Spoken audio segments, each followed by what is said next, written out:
them to pay for it. And we're not because once again, so you want them to stay away but foot the bill. So you got to do that with everything and now else it's in the kid. Now it's the boodle and nothing is safe. Stay away from us but pay for us. Do you realize that guy's going to hate you? Ignore that other side of the coin.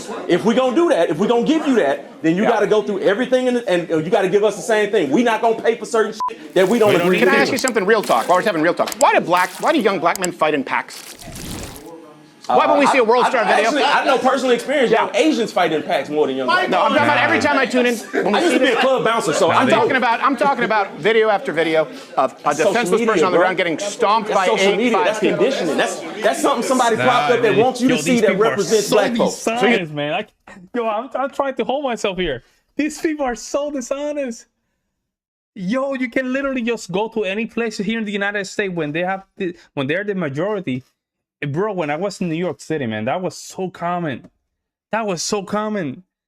And it's because of the nature of the collectivism. And you see these videos multiple times in Twitter. It happens. Jackass Wissy with another $5 super chat said, my favorite Greek composition is The Death of Ace. Edgar Grieg was in the region. Yes, he was. You know what other composer you might like as well? Because you're probably going to like his style. Edward McDowell. Edward McDowell was an American composer, late Romantic period, late 19th century. His music is very similar to Edgar Grieg. Very similar. He's just an American composer, not very well known, but he was one of the few good composers that we had back in the 19th century. So you might like his piano concertos as well. That's the problem. Do you think it's equal across the board? That's the problem. No, I think it happens in any community. Do you think it happens more from young black men than young white men? No, it gets amplified more than young black men. Do you think young black men commit violent crime more than young white men? Let's laser in. Do you think amongst each other? Yeah. No. Do you think that you're saying you don't believe the 12 times rate? Do you believe that young black men commit wanton violence against white men more than white men do against black men? No. Okay. Then we're never going to find common ground or improve because it's a reality. You're right, because you believe that. No, I know that. And I'm listening to the kids who are living that. It would be like me telling you in 1960s to black kids going, you don't know. Let me speak for you. You can't speak for those kids. It's what they're going through. Listen, I want to listen, but you guys need to listen to them too. This is not going to go well. I'm hearing you. I'm hearing you. But I'm telling you, I'm just asking. While I'm hearing you say that young kid is feeling this way, of course, I'm asking you to tell that young kid, consider the people that came before him. Hold on. The reason why we're in some of these situations is because historically we've had to deal with this. I knew it, bro. That's why he's getting his ass kicked at 7-Eleven for none of this. I knew it. I knew it because of slavery. Because of slavery, I'm about to just lose it, man. I'm telling you, I'm about to lose it, bro. This is insane because of slavery. You can't do this, man. You can't do this. This is people they don't want to hear it. They don't want to hear it. He got here and had to deal with the historical ramifications all across the country. So all across the country, it's a reality. So when we're asking for it, it's invalid. But when he's asking for it, we supposed to listen. Okay, 19 of the top murder cities in the country are blue districts with exponentially larger black populations than the rest of the country. What's up, y'all? Chicago, Baltimore, St. Louis, Detroit, where I'm from, Los Angeles. No, 12 times the rate. I don't know if they're random, but more random attacks. In those cities, blacks are killing black people. You can say it's not. Black people are killing black people at way higher rates in those cities. Sure they are, but they're killing white people at 12 times the rate that white people are killing black people. That's a fact. I think if that were true, Steve, we'd have a national outcry and the government will bring all this forces. You're about to get one. That's what I'm here to warn you about. You're about to get one. That's what You're about to get one, and I don't think you guys see it coming. It's coming. I see it, but what I'm telling you is you're not going to... Let's go. Okay, Steven, that's the real. That's very real. It's gonna come, and they don't see it coming. They don't see it coming because they don't want to admit it. You're about to get one, and I don't think you guys see it coming. It's coming. I see it, but what I'm telling you is you're not going to see the exact. You're trying to equate the black crime to the white. It's not the same crime. Because conditionally, you're right. It's far more violent. Culturally, it's far more violent. Totally You're right. different. Culturally, we've had to deal with generation after generation of struggle and resistance to oppression. We've had to deal with that conditioning over history. Okay. Y'all haven't. So there's less fight in you. You're right. You tell that to a kid in a wheelchair who was getting a pack of smokes. Huh? You tell that to a kid in a wheelchair for life who was getting a pack of smokes and was being white in the wrong neighborhood. See if that argument works, and then ask them to pay for reparations. Unfortunate things happen. Are people ever responsible for their own decisions? Yes. What I'm trying to tell you is young white people are going, we're tired of being blamed for racism when we're getting beaten up, we're getting killed, and we don't have any affirmative action or DEI, and they're saying we need to actually have a conversation here. Okay, I hear you. I don't know, go to World Star, go to BET, go to any single rap track. With the blacks beating up the white people. I've never seen this. Yeah, that's crazy, man. Because it's not coming across They your know it's true. algorithm. They just The playing. system- You know, they know this is gonna be aired, so they trying to just play for their community. But we know Milwaukee. I mean, you can name any city in the United States. You have the same exact problem. It's going to show you stuff that relates to you. Are we going to act like World Star is just a nightmare I had at some point? Those young white kids are going to see stuff that relates to them and their point of view. So if they believe that they're being hunted, they believe that people are out to get them. If you want to see one, go to the Spirit Airlines terminal. That supports that. That's the algorithm. That's why I say stay off of social media. That's some bullshit. Yeah. Stay off of social media. It's not an algorithm. Think for yourself. I agree. Live. That's why I'm here. Talk to people that's different from you and talk to them. And I agree. where they coming from. I agree, but I don't hear a lot of listening. Listen to them too. I am listening. I don't hear a lot of listening to young white kids. And I believe You just say that's not true. You go on these college campuses. I never think you said do that. have a pulse of that generation. I don't doubt that. But what I want to think, in my estimation, this is what I've observed. We're diffused for the Jack of Whiskey, I really appreciate the support, but let's just keep the conversation respectfully. fight that's inevitable. We're not necessarily the problem, but we're the fuse that's trying to get lit. See, there's a sect of white people that are trying to start fights or start a revolution against black people to fight the fight that they really want to fight against other white people. Okay. See, that's what keeps getting tossed to the side and covered up. See, we're just diffused. Once again, there's not enough of us to make an imprint in this country if it popped off like that. There's not enough of us. So we're the trick. More for a reason to just listen to the majority, because the majority has been very patient. That's why you see the random outbreaks of violence when it is a lot of times white on black. It's to get the black people riled up and mad at white people so that we can go and do something to negatively affect That's why I say a white community to get this party started. Right. Now, in the midst of them beating or trying to destroy us, now they can go fight the fight that they want to fight. Just like the thing with your man Charlie. That dude was mad about, like you said, he was in love with the transgender dude.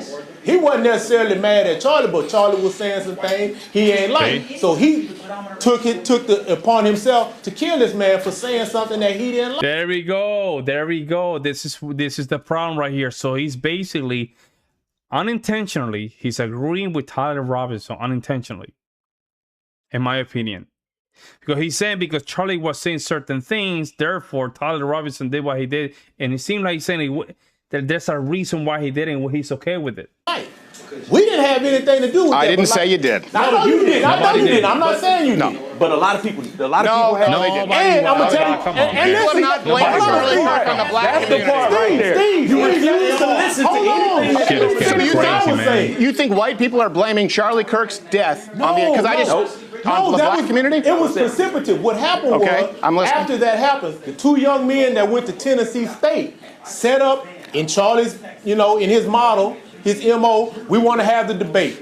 Illegal aliens got to do this, and DEI got to do this. Now, why would you go to a black black college, which Charlie didn't do? That wasn't his thing. He was going to big PWIs. Go and sit down with the big school. Why would these two guys go now, with the country in the state of upheaval that it is, go sit on this campus with no permits? With no permits to go have a debate with people that didn't know they were coming. Why is that a problem? Why would you? It's a problem because number one, you didn't get the permit. You didn't even go the proper route to do it. But secondly, you knew what that was going to do. At the time that what is it going to do? You were going to incite. You were going to incite I go into unrest. liberal campuses. I go to lesbian colleges. You were going to incite unrest. This was Tennessee State University. Yeah. Sure. I'll tell you what. HBCU let me go. Tennessee. we got a folding table in the back. I'm gonna take that table, I'm gonna go over here to this Jewish synagogue up here off the tollway, and I'm gonna go sit down and I'm gonna start saying disparaging things against them. Do you think I'm gonna be allowed to sit there and stay there? No, they're gonna escort me out of that building. Right? Well, sure, if it's private property, yeah, exactly. So hold on, but are you saying they had an anti-black sign? These boys? No, those guys said illegal, something about illegal. Deport all illegals. So DEI is the devil. Deport all illegals. DEI is wrong or something like that. So what's wrong with that? Like, you cannot hold yourself in disagreement. You have to just almost, if there was no cameras here and no police, those kids would not even survive in that campus. I'm telling you straight up. And this is the reason why people don't even want to go to HBCUs, man. These colleges are insane. These are supposed to be people that are there to just get some education, but they're making the argument that it was okay to just be treating people like that. Yeah, DEI is the devil or DEI, but they did that to go and try and incite that group of people. No, they went there for the same reason I'm here to have a conversation. Again, that's white people going over there bothering black people. But you see how that's white people going bothering black. Let me ask you this: they should get a permit. I agree. They should get a permit. But why they didn't have their ass there the month before Charlie Kirk got shot? You know why? Because they didn't give a fuck about Tennessee State. They just wanted to try to go somewhere to incite some unrest. Or maybe they went there because they want to have a Hold on a second. Smiley, you hit the nail right in the head. They're saying they don't want to be in the conversation. Yep. Would they talk with anyone who would sit down at the table? Wait, who, those guys? Yeah, would they? I don't know. They didn't get to talk. Well, that doesn't seem like incitement. They ran them off the campus. Okay. But once again, the month before Charlie Kirk incident, they didn't have no interest in going there then. Because if they did, they'd have called and got them a permit. Yeah, you should get a permit. But I tell you what, I've also gotten permits. They did that just trying to get something started. Once again, you said you got your numbers, black people jumping on white people, causing harm. But that's white people going bothering black people that didn't have nothing to do with that. Trying to get a fight started over here with some people they really want to fight over there. But I'm going this route. How about instead of fighting, you talk with them? What? You know what? You get your permit, you come back, you announce that you're going to be here on Tuesday the 17th, and then we'll set up, and then you have that. You don't just show up. If you didn't have that, it's okay to beat you up? In the midst of this, once again, like he said, HBCUs are on high alert now. They're on high alert because of this. They got to be scared because you don't know. Why are they on high alert? Because the black dudes. They got sorry, I can't. Several of them got threatened the next day. Okay. Yeah. And they had to shut the campuses down. Can we find some common ground? Do you understand that the threats against what about the black man that got hung at the college? Can you understand that the threats against talk about that. I'm listening to you. The threats against conservatives since then have been far worse than the black community? Would you agree with that? I don't know, because I'm not a conservative, and I don't pay attention to the threats against conservatives. Yeah, no. But I do pay attention to the threats against HBCUs, especially Southern University. Yeah. And they received one after something that didn't have nothing to do with from a race because they were black. They received a threat directly related to the Charlie Kirk thing. That's what it sounds like. How so? I don't know. I'm not familiar with it. That was the information put out. We received a threat to the campus relating to the Charlie Kirk incident, and we're shutting campus down. And it was 6 different HBCUs the next day that got the same threat. Do you mean related to someone who would be agreeing with the shooter's ideology or Charlie Kirk? We don't know. No. That's what I'm saying. Hold. You're saying exactly. They want to be considered as equal. You need to come to the table and debate your point. I will say this. I'm going to put something very interesting in your statement. If they want to be considered as equal, they have to be sit down on the table. You cannot be having this type of conversation. Basically, the guy was saying that if you didn't have the permit or anything else, it's okay basically to beat you up. In my opinion, that's what he's saying. Doesn't that matter? My question is, what does any of that have to do with anybody at an HBCU? Fuck, man. Why is 6 HBCUs going on lockdown the next day behind what happened in Utah? Well, every school was on lockdown, and so were churches. Not every school. Oh, yeah. SMU wasn't on lockdown. Right here, just the church had to go into lockdown. Is that a race thing? SMU wasn't, though. I don't know if SMU was. I know that they cleared out class for the day. They weren't on lockdown. Do you really think that since Charlie Kirk, it has impacted the black community more than any other community? I didn't say that. I just said, why are we getting anything? You shouldn't be getting anything. That's why Charlie Kirk shouldn't be shot. So my question is, well, how is this?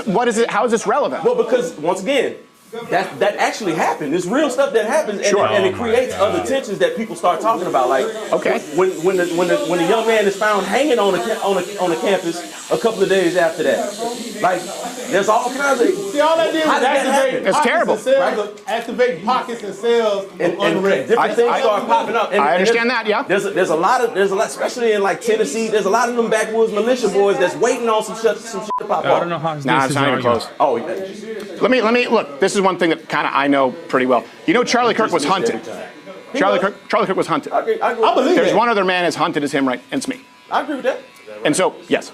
I agree with that. You have to edit this, but there was literally a man arrested in Maryland last week who was coming for me, who had the means, the location, the ability, and a disturbing ties. So, I will tell you this. Conservatives, people like Charlie Kirk, who, by the way, he was maligned as racist. There wasn't a racist bone in his body, if you agree with him or not. And by the way, I disagree with him in a whole lot. The fomenting of racial division and hatred is, and also gender division and hatred, LGBTQ, throw it all in, right? But he was accused. Throw it up. But yeah, he was called a Nazi, he was called a fascist, a homophobe, a racist, and that's why people were inspired to kill him, because they thought he was hateful. That's why I'm having these conversations, because he wasn't hateful, but he was hunted. Someone went out and said, I want to shoot a white conservative because of who he is and because of his views. And I'm number one on that list. I've had to be on the phone with the FBI. I've had to be on the phone with multiple intelligence agencies, because this is not, you're seeing the one that got through. There have been many attempts on Charlie's life and my life because of what we do here, having a conversation. And I think we can all agree that that's something that needs to be changed. But if you take that and go, and I've condemned it totally, just like Donald Trump with white supremacists, if that happens at HBCUs, it's awful. It shouldn't happen anywhere. Also, no one should be kicked off of campus or beaten up, permit or not, for having a point of view. People should have a conversation. They should have been kicked off campus. So you should be kicked off by the administration. But here's the other thing that happens. Let me give you a flip side of that. SMU, TCU, UT, I've gone through the process. I've gotten permits. And then you've had students, sometimes they're black, sometimes they're lesbian, and they've complained and said, hey, we think this is hateful, and had to leave campus. And you know what that does? It puts me at risk. Because now I don't have the place secure. Jack got whiskey with the $2 super chat. He said black men in groups are loud and very impolite. Yeah, they tend to just really go in, man. Like, if you're not careful, that is, you know, they have a very, it's just part of the culture. It's just part of the culture. They're not allowing the conversation to be to settle in. They're not listening, right? So they want to get loud because they think by being loud means that they're right. Yeah, because even though I had the right, but someone had an opinion that offended them. But that's what I'm saying. Just like, if I say, okay, if I make a statement that says, man, white people have been giving it to black folks for a long time, somebody might take that and say that's racist. You shouldn't say that. Sure. I'm going to feel like historically I got a right to say that, because of course that's what America has shown me.